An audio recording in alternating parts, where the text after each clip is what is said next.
Hello, my name is David O'Brien.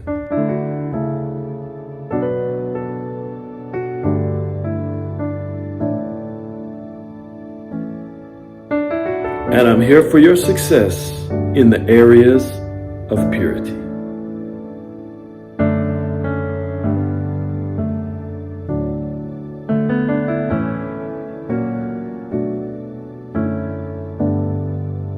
Hello and welcome back to the Purity Forum. My name is David O'Brien. I am the Freedom Doctor, Purity Doctor. I'm so happy to be here with you today discussing how to find your mate, your God-appointed, God-provided mate for life. Marriage is for life. You get married, you enjoy life together to the end. Now that has obviously can be breached by one or both sides of the covenant.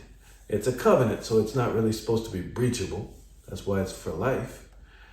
But if there are some issues, or if someone really does leave, if somebody denies the faith and leaves, we're talking to believers here right now, and then you're free to marry, to remarry. And if somehow there was a mistake you made, and all of a sudden you're out of a covenant of marriage. That is a solemn thing. A covenant is the most solemn agreement possible.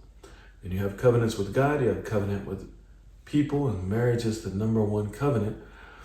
And if somehow it is tragically broken, shattered, and you're hurt and you're out, and it's your fault or the other person's fault or both, listen. It's not the end of the world. You haven't fallen off the cliff.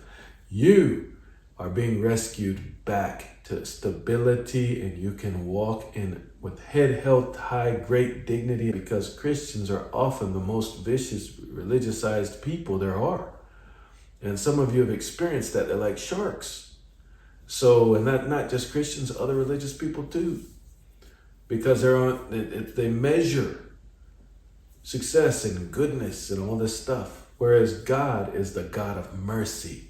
Second chances, third chances, fourth chances. He's the God of grace, so that you supernaturally succeed in the things that He gives you to do. And that includes, for most people, marriage.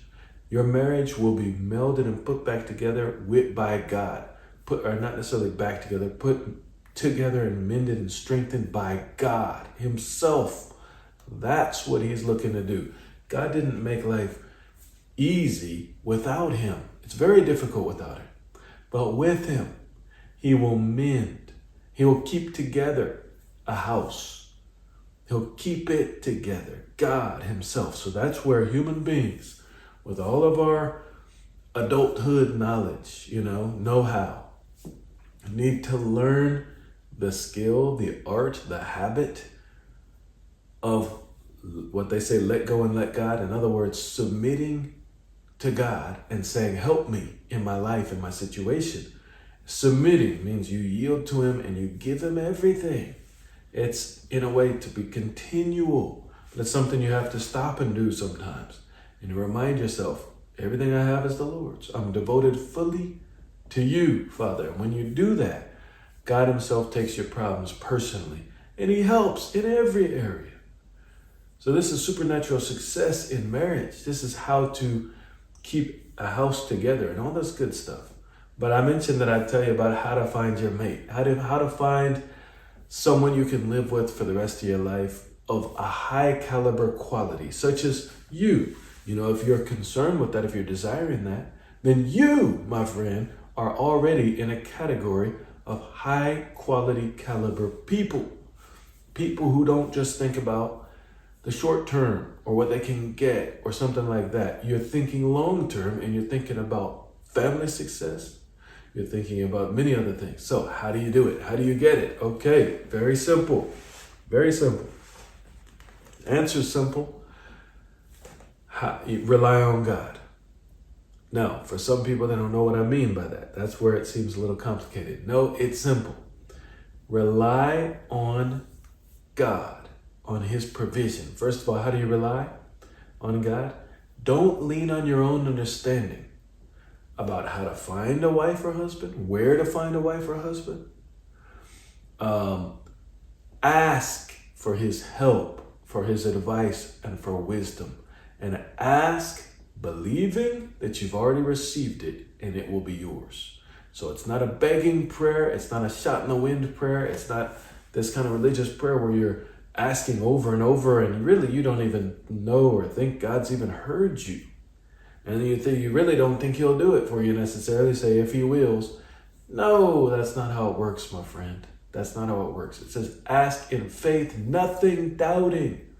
Because the man who doubts is like the waves tossed to and fro by the wind and won't receive anything from the Lord. So you don't ask with doubting. You ask knowing the will of your Father in heaven. See, your Father gives good gifts. It says, no good thing will he withhold from them who are blameless. In other words, who are doing their best with him, honestly, from the heart. If that's you, he has planned and predestined a spouse for you. He won't withhold it from you. So you have to ask knowing that. In other words, you're in faith. You're inside of faith because you're asking according to the truth. He will give it to you. You say, well, what about? Forget the whatabouts. There's no whatabouts. What about the person who asked and didn't receive? Yeah, because they didn't ask in faith. Or they asked for wrong motives, the Bible says. Or what about the person who's not supposed to get married?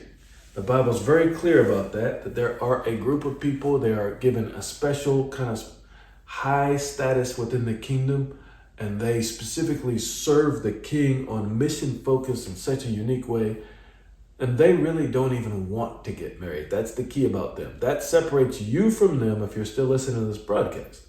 Because in 1 Corinthians 7, it's called a gift. It's a spiritual gift. Celibacy, people call it. In other words, you focus completely on the kingdom, on the work of God, evangelism, other things like that, and you do not even desire a husband or a wife. And that's because you don't want it. And secondly, it would slow you down.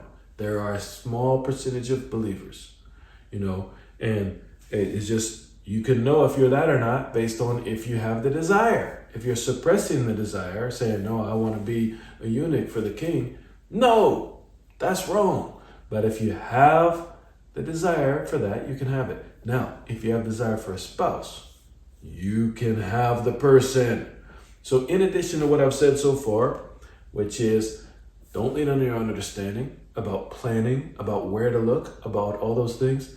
Also, I said pray, believing you've received, and then you'll have it, as the Bible says. The next thing I tell you is pray for wisdom, of course, where to look, these kind of things, but don't feel frustrated if you don't get the answer right away in the way you're looking for. Just believe you received the wisdom and you'll have it. You'll see it show up. But here's another one. Pray and ask God, and he loves answering this prayer request of his children. Ask him, how can I prepare? Ask him, prepare me for my future marriage, and watch the obstacle course that comes your way because you're not ready. Most likely, most of you listening to me are not ready, but you will be made ready once. And that kind of prayer will put you on an obstacle course to change you, to change your character. And he will present you at the right time with the right person so that you meld very well together and it's strong from the beginning and it stays together to the end when you receive your reward.